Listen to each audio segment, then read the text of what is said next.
Então, entenda uma coisa, sem Israel, as profecias não se cumprem.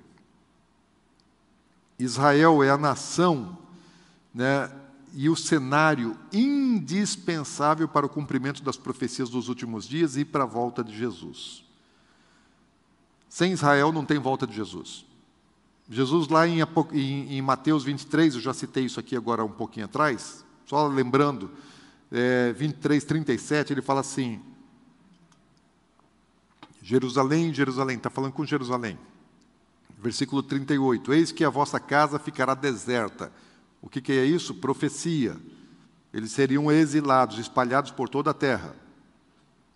Então, Jesus anunciou. Mais à frente ele vai falar sobre a destruição do templo. Mas aqui ele já começou um anúncio profético dele. Vocês vão ser espalhados por toda a terra. Lá na frente ele vai dizer isso literalmente. Aqui está falando, sua casa ficará vazia. Está falando num outro tipo de linguagem. Mas ele fala, declaro-vos, pois, que desde agora já não me vereis, até que venhais a dizer, bendito é o que vem em nome do Senhor. Sabe quem vai trazer Jesus de volta à terra? Não é a igreja. Eu espero que a igreja esteja lá. Quem vai trazer Jesus de volta à terra é Israel. Porque enquanto Israel não clamar, Jesus não volta. Amém? Gente, isso é Bíblia.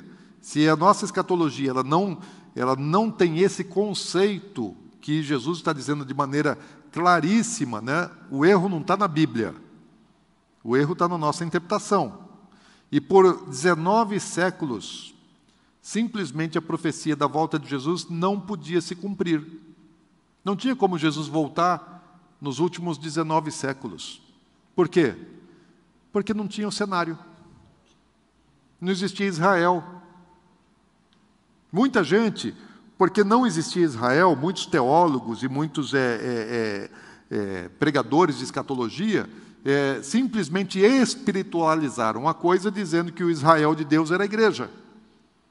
E não, as profecias não estão falando da igreja, as profecias estão falando da descendência genealógica de Abraão, ao povo escolhido, as tribos de Israel. Então, desde o ano 70 até 1948, simplesmente era impossível Jesus voltar ao mundo, porque sem Israel não tem volta de Jesus. Então, esse cenário que prepara a volta, Jesus começou a ser montado só no século passado. Quase 2000 anos se passaram da crucificação e não havia cenário para a volta de Jesus. E quando começa a ser montado? No século passado, quando também estavam aparecendo os sinais que apontavam para o tempo da volta de Jesus. Lembram da continha de Oséias? Lembram das continhas dos 6.000 anos? Tudo isso não está coincidindo? Gente, é coincidência demais, né? É muita coincidência. Agora, essa é a razão de o diabo sempre tentar destruir Israel. Por quê? Porque ele sabe que se não tiver Israel, então Jesus não volta. E se Jesus não volta, ele continua governando a terra. Então, qual é o grande inimigo do diabo que precisa ser vencido por Satanás? É Israel. Mais do que a igreja. Vou dar um exemplo aqui. Numa ocasião, eu estava em Auschwitz, na Polônia, né, no campo de concentração. Aliás, eu não era no campo de Auschwitz, era no de Birkenau, que fazia parte do complexo, né? Então, pertinho um do outro. Birkenau era um campo maior, Auschwitz era os 5 estrelas, né? E o Birkenau era o piorzinho um pouco, onde morreu mais gente. E eu estava lá, e aí um pastor local ele estava explicando a respeito das coisas que aconteceram ali, falaram do Himmler, se não me engano o nome dele, um dos principais ali de Hitler. E ele era um cara muito místico e ele teve uma experiência no mundo espiritual, né, das trevas, numa ocasião que ele estava na Índia. Então ele foi lá para buscar alguma coisa das trevas, aí ele encontrou e teve uma experiência, ele viu as portas do inferno. E ele quis trazer para o mundo real aquela realidade espiritual que ele tinha visto. Né? Pessoas morrendo, gritando, gemendo, sei lá o que ele viu. e aí ele inventou o campo de concentração e a forma de execução maciça, né, do Holocausto. Então aquilo era uma sombra de uma visão espiritual que esse assessor, né, esse general do Hitler teve. E quando esse pastor estava contando esses detalhes, eu orando, né, do lado de um daqueles vagões, né, que eles mantiveram ali, um vagão daquele que chegava aos judeus dentro do campo, e a gente ungindo a terra com vinho, com óleo, orando, né, fazendo atos proféticos, eu orei e perguntei: Senhor, se ele programou fazer holocaustos, né, sacrifícios a Satanás aqui, por que ele escolheu Israel, o povo judeu, e não a igreja? E enquanto eu estava orando, antes de eu terminar minha oração, o Espírito Santo me respondeu. Falou: porque os ramos não sobrevivem sem a raiz. E aí você olha para a Europa. A Europa foi o grande continente dos avivamentos e dos missionários do passado. É ou não é? É a Europa que tinha os grandes avivalistas, é a Europa que evangelizou o mundo, que enviou missionários para tudo quanto é lugar, até o Holocausto.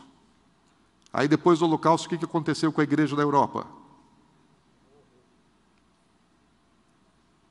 O nazismo, né, matou o povo judeu, matou a raiz na Europa, e os ramos morreram. Hoje as igrejas na Europa viraram pubs, bares, museus, casas de eventos, de show, mas a igreja morreu. Por que a igreja morreu? Porque mataram a raiz. Amém? Vamos lá. Então Israel, vamos falar um pouquinho mais disso aqui. Israel, ele não apenas é um sinal, porque Israel aponta, Israel é um cenário, Israel também é a própria profecia. Israel se encaixa dentro dos 3 conceitos de sinal, de cenário e de profecia, porque a recriação do Estado de Israel, que está lá em Isaías 66:8, pode uma nação nascer num só dia? Sim, 14 de maio de 1948. Isaías profetizou 700 anos antes de Jesus, que Israel ressurgiria num único dia. E se cumpriu, dia 14 de maio de 48. Então, isso é uma profecia. Israel é uma profecia cumprida. Israel é também um sinal, porque Jesus ele fala a respeito da parábola da figueira, né? Nós vamos entender mais isso aí para frente. E ele cita, né, a figueira como sinal, o ressurgimento, né, da figueira como um sinal do tempo da volta dele, da última geração. E também Israel é o cenário necessário para o cumprimento de todas as profecias, ou quase da absoluta maioria das profecias dos últimos dias e que preparam a volta de Jesus. Então, se você quer entender a escatologia, tem que olhar, não é para os Estados Unidos, tem que olhar, não é para a Europa. Se você quer entender a escatologia, saber o que está por acontecer, você tem que olhar para Israel. Lá é o relógio de Deus. Amém? Estão comigo, gente? Então, qual é o cenário para, por exemplo, vamos falando agora aqui, citando alguns cenários. Vocês me cobrem amanhã, porque eu não coloquei no meu esboço de amanhã, eu não coloquei a respeito das revelações proféticas que eu tive durante o tempo que eu estava internado, mas Deus me deu 6 janelas proféticas, né? E eu queria falar pelo menos das últimas 3. Daí alguém me ajuda aí a lembrar. Se vocês quiserem mandar um WhatsApp amanhã, pastor, não esquece de colocar isso no assunto, ou me cobrem amanhã, para eu poder lembrar e mencionar aqui, porque é importante. Só não vou desviar do assunto agora. Vamos pensar aqui em alguns cenários. Não estão profetizados na Bíblia, porque falei, sinal está profetizado, cenário não. Então tem uma profecia que diz assim: quem são esses que vêm voando como nuvens e como pombas a seu pombal? Está falando de quem?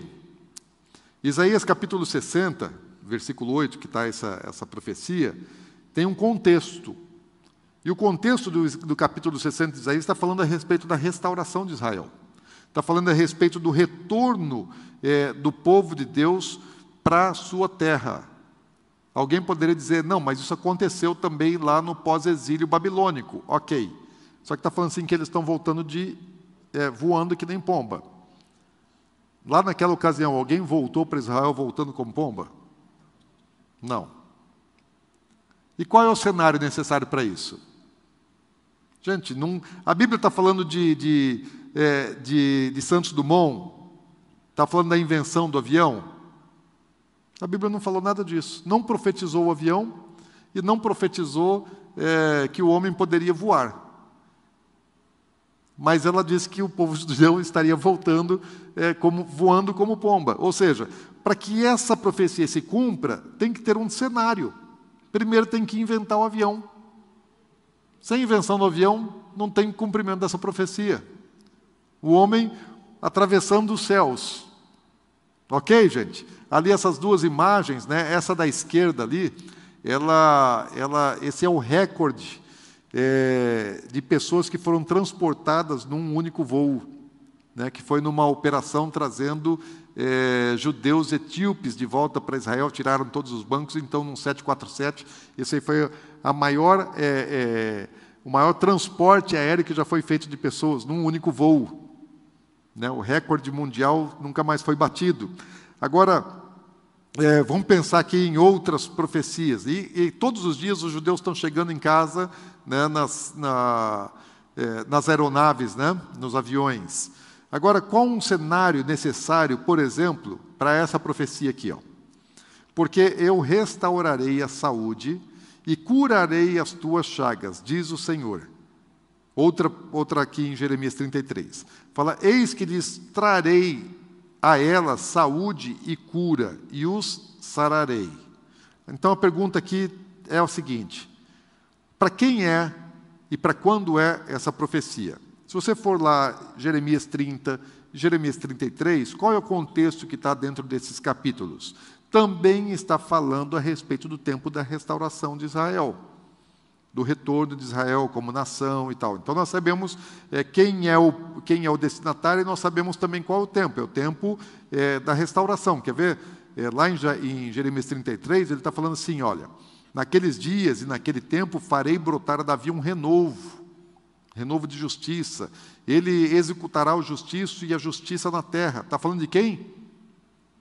Está falando de Jesus, está falando do reino milenar. Naquele dia, diz o Senhor dos Exércitos, eu quebrarei o seu jugo e sobre o seu pescoço quebrarei os teus canis, e nunca mais estrangeiros farão escravos do povo, que servirá ao Senhor seu Deus, como também a Davi e seu rei, que lhe levantarei. Quem é esse rei da descendência de Davi?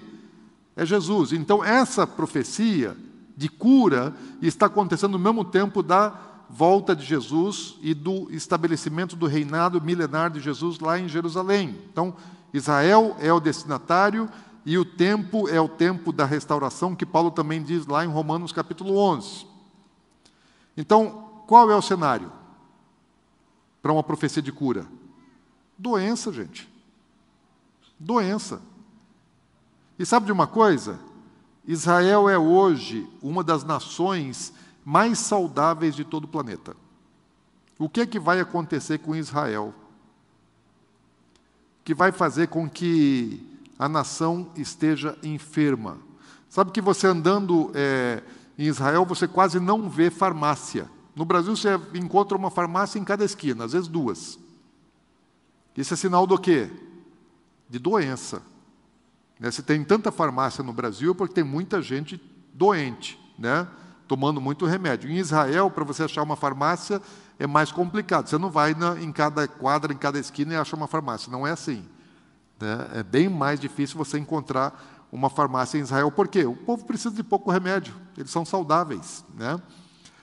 Israel tem uma das medicinas mais avançadas do planeta. Tratamento para vários tipos de doenças, né, graves, são desenvolvidos em Israel. Israel é top em tratamento de saúde, desenvolvimento de máquinas, equipamentos, medicamentos.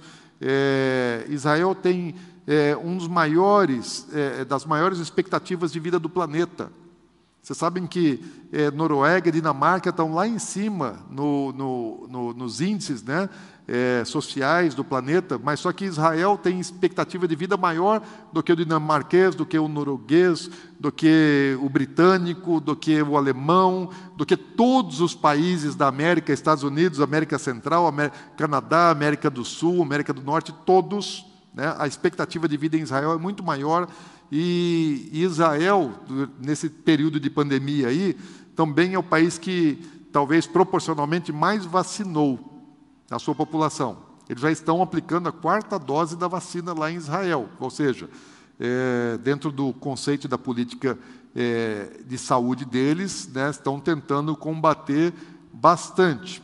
Agora, o cenário para cura, né, por que a profecia está falando assim, eu vou curar vocês? Vou sarar vocês, porque eles vão estar doentes. Quando Jesus voltar, um dos problemas de Israel vai ser enfermidade. Não só de Israel, eu acho que é no mundo todo. Mas Israel, especificamente, porque está dito na Bíblia, profeticamente. O que vai tornar uma nação tão saudável enferma desse tanto? Será que os efeitos adversos, severos da vacina vão causar um cenário de doença, de enfermidade grave em Israel a médio e a longo prazo? Pode ser. A gente está vendo tanta coisa, né? E eles estão aí tacando vacina em todo mundo, tacando vacina, e está dando problema, gente. Está dando um monte de problema. Não vamos falar disso agora, a gente pode falar um pouquinho mais depois. Então, eu imagino, né, ainda não dá para ter certeza, porque a Bíblia não diz isso com clareza, mas me parece que está se formando um cenário de enfermidade. Estão comigo, gente? Vamos lá. Deixa eu falar um pouquinho aqui mais sobre um cenário de Israel. Qual é o cenário para o cumprimento de uma profecia assim? Porque os filhos de Israel ficarão muitos dias sem rei, sem príncipe, sem sacrifício, sem coluna, sem estola sacerdotal ou ídolos do lar. Depois tornarão os filhos de Israel e buscarão ao Senhor, seu Deus, e a Davi, seu rei, e nos últimos dias, tremendo, se aproximarão do Senhor e da sua bondade. Está falando de que tempo? Está claro que os últimos dias, né, o rei que descende de Davi, então eles vão buscá-lo. Está falando a respeito da volta de Jesus, e ele diz assim, olha, vai ficar muito tempo sem sacrifício, sem nação, sem povo. E desde que o templo foi destruído, no ano 70 da era cristã, os sacrifícios em Israel foram interrompidos, pararam. Por quê? Porque o sacrifício só podia ser feito no templo. Sem o templo não tem sacrifício. E aí o profeta está dizendo assim, vai ficar muito tempo sem sacrifício, mas depois vão voltar. Está na Bíblia, gente.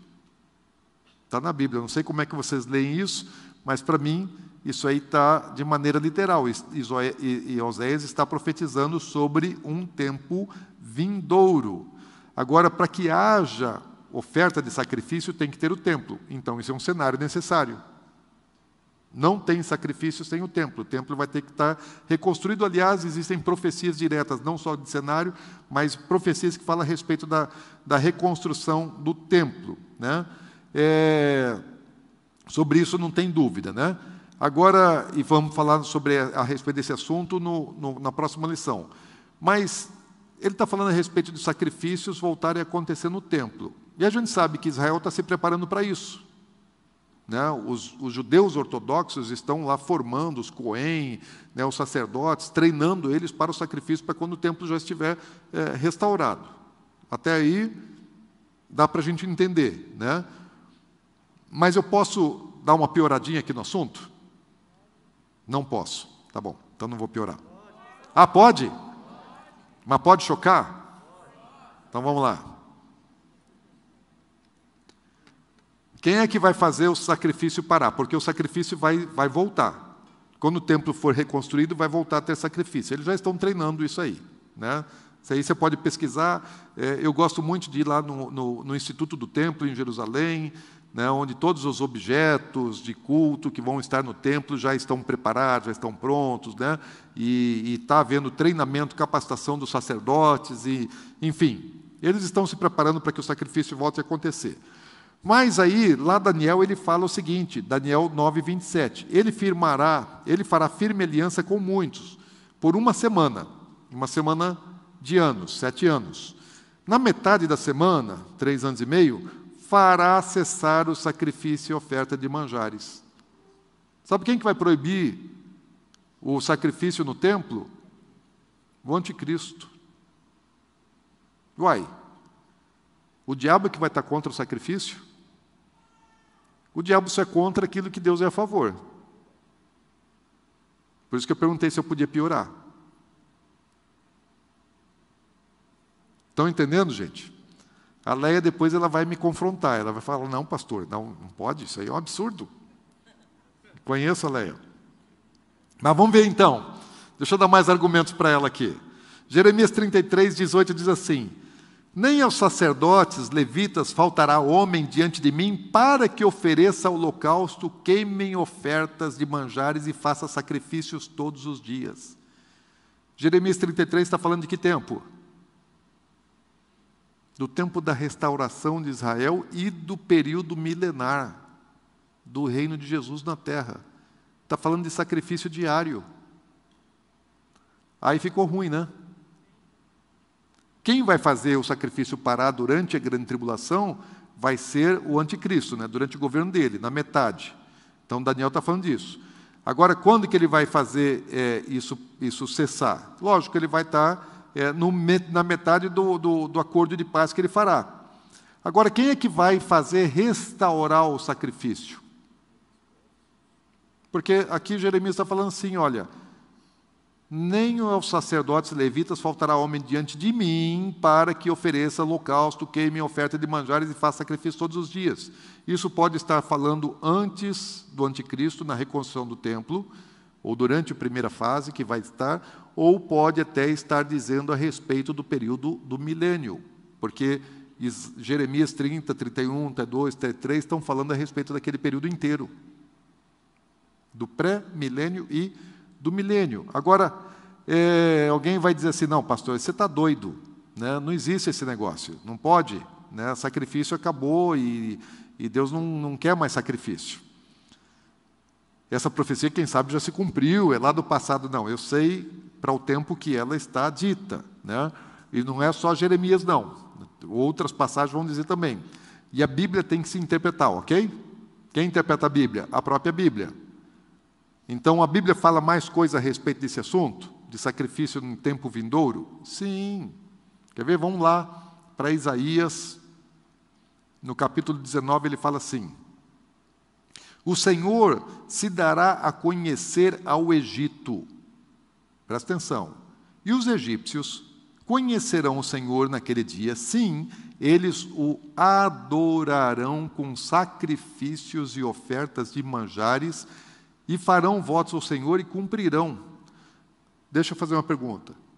Quando que os egípcios adoraram a Deus com oferta de sacrifícios e manjares, que são as ofertas que Deus estabeleceu lá na Torá? Na história? Nunca. Nunca. Isso nunca aconteceu. Ou seja, isso vai se cumprir, uma profecia. Amém? Futurista. Aí, o capítulo 60 de Isaías, ele fala assim, todas as ovelhas de Quedar se reunirão junto a ti e servir-te-ão os carneiros de Nebaiote. Para o meu agrado subirão ao meu altar e tornarei mais gloriosa a casa da minha glória. Primeira coisa aqui. Quedar e Nebaiote são filhos de Ismael. Está falando dos árabes. Está falando que os árabes vão trazer as suas ovelhas e os seus carneiros ao altar da casa de Deus. Aqui está falando de Jerusalém. E vão oferecer sacrifícios no templo de Jerusalém. Quando é que isso aconteceu? Nunca. Nunca aconteceu. Ou seja, está na Bíblia, gente. Você já leu isso, você já leu Isaías. Mas prestou atenção? Vai acontecer? Ou nós vamos rasgar da Bíblia? Não, vai acontecer, gente. A gente tem explicação, porque às vezes a nossa teologia, né, ela já está assim, encaixotadinha, e eu já tenho meus valores, meus conceitos, e às vezes tem texto assim que eu não... Mas se está na Bíblia é porque vai acontecer. E agora? Né? Que resposta a gente tem para isso? Deus vai voltar a receber oferta de sacrifício? É isso que a Bíblia está dizendo? Deixa eu fazer uma pergunta para você para te ajudar um pouquinho, para você não ficar tão constrangido. Qual foi o sacrifício que Jesus aboliu para sempre? Todos. O de remissão de pecados. Hebreus capítulo 8, 18, porque você poderia falar, não, pastor, mas lá em Hebreus fala que sim, não tem mais sacrifício. E realmente está lá. Mas vamos ver o que o texto diz? Ora, onde há remissão de pecados, não existe mais necessidade de sacrifício pelo pecado. Ok? Todos os sacrifícios na Bíblia eram para remissão de pecado? Não. A maior parte dos sacrifícios eram ofertas. Não era para remissão. É para oferta. Gente, você pode fazer churrasco e me convidar. Porque eu gosto. Né? É holocausto. É holocausto. Né? A gente mata o boi e come. Então, assim, você faz um churrasco e convida alguém, você está fazendo um holocausto, alguém teve que fazer um sacrifício de um animal, né, para você poder celebrar. Nem todas as ofertas de sacrifício na Bíblia são para remissão de pecado. Aliás, né, o que Jesus aboliu é oferta de sacrifício pelos pecados. As outras ele não disse. Faz sentido, gente? Não estou ficando doido demais? Mas você viu que é difícil estudar escatologia? Que é um assunto muito complexo. A respeito desse assunto, especificamente dos sacrifícios, das coisas vindouras, eu tenho mais perguntas do que respostas. Eu só sei que está na Bíblia, e se está na Bíblia vai acontecer. Mas não me faça perguntas, porque eu tenho mais perguntas do que respostas a respeito desse assunto. Eu não tenho resposta. Né? Bom, então, chega de complicar, né? Vamos voltar para as coisas aqui um pouquinho mais tranquilas.